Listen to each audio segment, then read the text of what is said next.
Conversation waa wada sheekaysi. Conversation waa wada sheekaysi. I am a new student. Ani waxaan ahay arday cusub. I am a new student. Ani waxaan ahay arday cusub. B. Welcome, soo dhawaaw. If haddii you are new student aad tahay arday cusub. Welcome, soo dhawaaw. If you are new student haddii aad tahay arday cusub. Thank you, waad mahadsan tahay. What to learn here, halkan maxaa laga bartaa.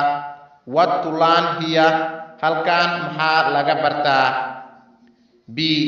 English is taught here. Ingiriiska ayaa halkan laga bartaa. English is taught here. Ingiriiska ayaa halkan laga bartaa. What did you understand here? Halkan maxaad ka fahantay. What did you understand here? Halkan maxaad ka fahantay. B. I understand a lot here. Halkan wax badan ayaan ka fahmay.